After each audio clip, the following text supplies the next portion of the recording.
अच्छे लोग दुखी क्यों रहते हैं और पापी पखंडी लोग हमेशा खुश क्यों रहते हैं और मौज उड़ाते हैं? इसका दो कारण है।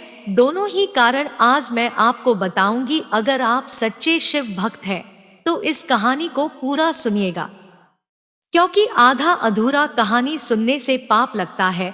एक नगर में विधवा स्त्री रहती थी। उसकी 3 छोटी छोटी बेटियां थी। जवानी में ही उसके पति गुजर गए थे। तीनों छोटी छोटी बच्चियों को पालने का भार बेचारी उस अबला पर ढल गया। तीनों बच्चों को लेकर वह विधवा जाए तो कहां जाए, कुछ काम धाम भी नहीं कर सकती थी। ऊपर से समाज की उल्टी सीधी बातें उसे कुछ नहीं करने देती थी। बेचारी लाचार उस महिला का कोई सहारा नहीं था। वह अपने पति को याद करके उन बच्चियों को जैसे तैसे पाल रही थी। पति के गम में बीमार पड़ गई। उसे उन बच्चियों की चिंता थी कि क्या होगा, कैसे इनका पालन पोषण होगा। उन्हीं बातों को सोच सोच कर एक दिन उसकी तबीयत बिगड़ गई। उसका अंतिम समय निकट आ गया था। धर्मराज का एक दूत उस विधवा स्त्री के प्राण लेने धरती पर आया, लेकिन वहां का नजारा देख वह दुविधा में पड़ गया। उसने देखा महिला जमीन पर पड़ी हुई है और उसकी तीनों बेटियां उसके ऊपर सिर रखकर पड़ी है। यह देखकर उसको दया आ गई और वह बच्चियां अपनी मां को रो रो कर जगा रही थी। फिर दूत ने सोचा, इनका पिता पहले ही मर चुका है। अगर मैं इस स्त्री के प्राण लेकर गया तो यह बच्चियां किसके सहारे रहेगी, कौन इनका पालन पोषण करेगा?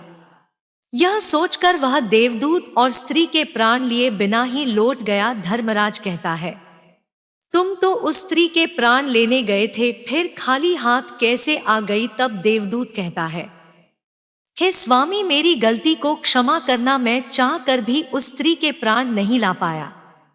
अगर मेरी जगह आप होते तो शायद आप खाली हाथ ही लौट कर आते। मैं उस महिला की बच्चियों का दुख नहीं देख पाया और रो रही थी।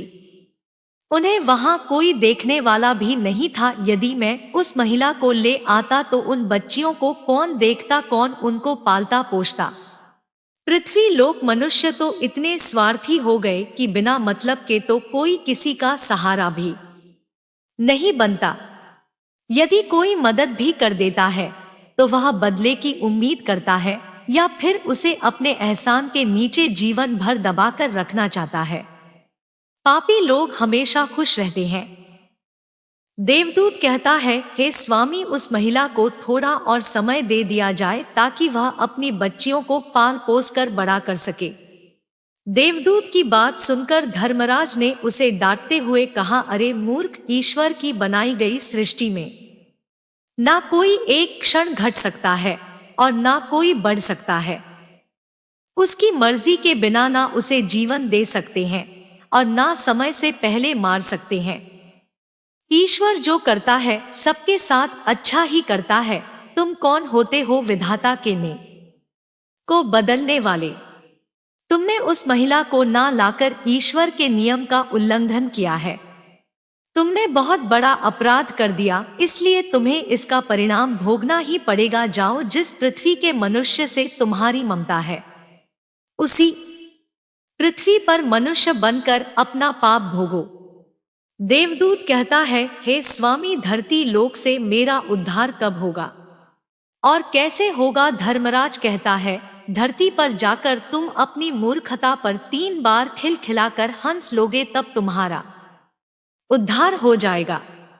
इतना कहकर धर्मराज ने उस देवदूत को धरती पर धकेल दिया। वह धरती लोक पर मनुष्य शरीर में आ चुका था। उसके शरीर पर वस्त्र नहीं थे। यहाँ का एक नियम है, जब मनुष्य जन्म लेता है तो उस समय वह नग्न होता है। देवदूत ने जन्म तो नहीं लिया और वह निर्वस्त्र ही एक सड़क के किनारे पड़ा ठंड से ठिठुर रहा था। वहीं से एक मोची गुजर रहा था। वह मोची अपने बच्चों को ठंड से बचाने के लिए कपड़े लेने जा रहा था। रास्ते में ठंड से ठिठुरते एक नग्न व्यक्ति को देखकर उसे दया आ गई। उसने अपने बच्चे को तो कपड़े नहीं लिए, लेकिन उस देवदूत को कपड़े और कंबल जरूर खरीद लाया और कपड़े लाकर उस देवदूत को दे दिए। देवदूत कहने लगा है, भाई आपने मुझे कपड़े देकर मुझ पर बहुत बड़ा उपकार किया है, लेकिन कपड़े देकर आपने मुझे ठंड से तो दूर कर दिया। ना तो मेरा कोई घर है और ना कोई परिवार, ना कोई भोजन का कोई साधन। तब मोची बोला है, भाई तुम मेरे घर चलो, मैं तुम्हारा सारा खर्चा उठा लूंगा। और वह मोची देवदूत को लेकर घर पहुंचा। उधर मोची की पत्नी ने देखा कि उसका पति बच्चों को कपड़े लेने गया था। कपड़े तो कुछ लाए नहीं, उल्टा एक आदमी को घर बुला लाया है। पत्नी अपने पति से झगड़ने लगी और उसे भला बुरा कहने लगे। यह देखकर वह देवदूत बहुत जोर जोर से हंस पड़ा। मोची ने पूछा, अरे भाई तुम हंसते क्यों हो, ऐसा क्या देख लिया आपने? तब देवदूत ने कहा है, भाई मेरी हंसी का रहस्य मैं आपको नहीं बता सकता, समय आने पर मैं तुम्हें स्वयं बता दूंगा। वह देवदूत मोची के घर में रहने लगा और कुछ ही दिनों में उसने मोची का सारा काम सीख लिया। देवदूत के द्वारा बनाए गए जूते और चप्पल खूब बिक रही थी। कुछ ही दिनों में मोची धनवान बन गया। दूर दूर तक उसके जूते फेमस हो गए थे, यहाँ तक कि राजा महाराज तक उससे जूते बनवाने का आदेश देते थे। जब से देवदूत उसके घर आया था उसकी तो किस्मत ही चमक गई थी, धन की कोई कमी नहीं रही, सब कुछ अच्छा चलने लगा। एक दिन की बात, राजा का एक सैनिक चमड़ा लेकर उसी मोची के पास आया और बोला, देखो हमारे महाराज इसी चाम के बने जूते पहनना चाहते हैं। यह चाम बड़ा कीमती है, तुम ठीक से इसे एक जोड़ी जूते तैयार कर दो। यह चाम खराब नहीं होना चाहिए, पर ध्यान रखना इस चमड़े के जूते ही बनने चाहिए, भूल से भी इसकी चप्पल मत बना देना। राजा का सैनिक चमड़ा देकर चला गया। इधर मोची ने भी देवदूत को समझाया कि देखो राजा वाली बात है, इसमें कोई गलती ना करना, चमड़ा भी बहुत कम है, इसलिए चमड़ा खराब नहीं होना चाहिए। जूते की वह कह कर गया है तो जूते ही बनाना, गलती से यदि चप्पल बना दी तो राजा हमें कठिन से भी कठिन सजा देगा। मोची के इतना समझाने के बाद भी देवदूत ने चमड़े से चप्पल ही बनाई। चप्पल देकर मोची की सांसें फूल गई। वह देवदूत को डांटने लगा, यहाँ तक कि डंडा लेकर उसे मारने के लिए दौड़ा। कहने लगा, अबे मूर्ख, तुझे बार बार समझाया कि जूते ही बनाना, लेकिन तूने चप्पल ही बना दी। अब राजा हमें नहीं छोड़ेगा, तू भी मरेगा और साथ में मैं भी मारा जाऊंगा। वह हमारे पूरे घर को फांसी लगवा देगा। मोची को अत्यंत दुखी देखकर देवदूत एकदम से देखकर खिलखिला कर हंसने लगा। मोची बोला, अबे मूर्ख आदमी, काम बिगाड़ कर अब हंस रहा है। वह देखो जूते लेने राजा का सैनिक आ गया और बोला है, मोची भाई कल जो मैं चमड़ा दे गया था उसके जूते मत बनाना, चप्पल बना देना, क्योंकि राजा साहब का देहांत हो गया है और यहाँ की प्रथा है, मरने वाले व्यक्ति को चमड़े की चप्पल पहनाकर अर्थी पर लेटाया जाता है। सैनिक की बात सुनकर मोची को डोक ऐसा लगा जैसे मरे हुए शरीर में जान आ गई हो। इसके हाथ से डंडा छूटकर गिर गया और उसने देवदूत के पैर पकड़ लिए और उससे माफी मांगने लगा। देवदूत मोची की इस हरकत पर जोर जोर से हंस रहा था।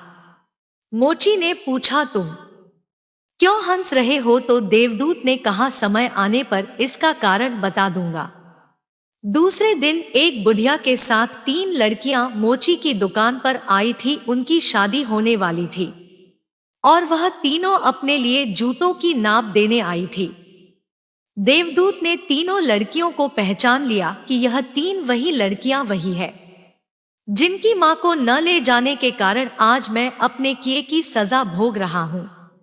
और यह लड़कियां काफी बड़ी हो गई है, अच्छे घर में पली भी मालूम पड़ रही है। बुढ़िया कहती है, हाँ बेटा, बचपन में इनकी माँ चल बसी, इसलिए इनको मैंने मेरे पास रख लिया। मेरे पास करोड़ों की दौलत है और दुर्भाग्य से मेरा भी कोई नहीं है, तो इनको मैंने मेरे पास रख ली है। मैंने इनको पढ़ाया लिखाया और अब इनकी बहुत खानदान में इनकी शादी कराने जा रही हूँ। लड़कियों का भाग्य देखकर देवदूत सोचता है परमात्मा जो करता है अच्छा ही करता है। अगर उस समय में इनकी मां नहीं मरती तो आज यह भूखमरी और दरिद्रता में ही पड़ी रहती। इनकी मां के मरने के बाद आज तीनों लड़कियां बहुत बड़े घराने की बहू बनने जा रही है और इस बुढ़िया की करोड़ों की संपत्ति की मालिक भी बन चुकी है। यह सब देखकर देवदूत अपनी पहले की मूर्खता को सोचकर जोर जोर से हंसने लगा। मोची ने पूछा, आप क्यों हंस रहे हो? अपनी हंसी का कारण बताओ। देवदूत मोची से कहता है, मैं एक देवदूत हूँ और अभी जो यह तीनों लड़कियां जो जूतों की नाप देकर गई है इनके माता को लेने आया था, लेकिन उस समय यह तीनों छोटी छोटी थी तो इन पर तरस खाकर मैं इनकी मां को नहीं ले गया और इनके पिता का पहले ही निधन हो गया था। इस कारण मुझे धर्मराज ने श्राप देकर धरती पर भेज दिया। मैं बिना कपड़े के एक सड़क के किनारे पड़ा था, तब तुम मुझे अपने घर ले आए और उस समय तुम्हारी पत्नी तुमको खूब लड़ी थी क्योंकि तुमने अपने बच्चों के कपड़ों के पैसों से मेरे लिए कंबल और कपड़े खरीद लिए थे। तब मैं पहली बार तुम्हारी पत्नी की मूर्खता को देखकर खूब हंसा था क्योंकि तुम्हारी पत्नी उस लाभ को नहीं देख पा रही थी जो मेरे आने से तुम्हारे घर में होने वाला था। और दूसरी बार हंसी जब आई जब तुम राजा के जूते नहीं बना सके और तुम डंडा लेकर मेरे पीछे भागे थे। उस समय तुम राजा के बारे में सोच रहे थे, लेकिन तुमको यह मालूम नहीं था राजा के साथ क्या घटना घटने वाली है, जिसके कारण राजा को जूतों से अधिक चप्पल की आवश्यकता पड़ गई। हम किसी भी चीज को देखकर या सोचकर दुख मनाते हैं, जो हम उसे नहीं देख पाते वह होने वाला होता है। कई बार परमात्मा हमारी अच्छा या भलाई के लिए हमारे साथ बुरा करता है, पर हम उसे देखकर भगवान को कोसते हैं। अच्छे लोग दुखी क्यों रहते हैं? पापी लोग हमेशा खुश रहते हैं। हम उस अच्छे को नहीं देख पाते जो हमारे साथ भविष्य में होने वाला है। कई बार हमारे साथ वर्तमान में अच्छा होता है तो हम बहुत खुश होते हैं, लेकिन हम यह नहीं देख पाते कि भविष्य में क्या होने वाला है। हमारे साथ हमेशा दो तरह की घटना होती है, अच्छी और बुरी, लेकिन हमें हमेशा यह सोचना चाहिए भगवान जो करेगा अच्छा ही करेगा, यह सोचकर आगे बढ़ना चाहिए। अच्छे लोग दुखी इसीलिए रहते हैं कि अच्छे लोगों के साथ बाद में अच्छा हो सके, और दूसरा कारण यह है कि अच्छे लोग हमेशा ईश्वर से जुड़ रहते हैं और इनको ईश्वर से जुड़ा रहना भी जरूरी है कि उन पर दुख आते रहना चाहिए। अंत में देवदूत मोची को सब कुछ समझाकर वापस धर्मराज के पास चला गया।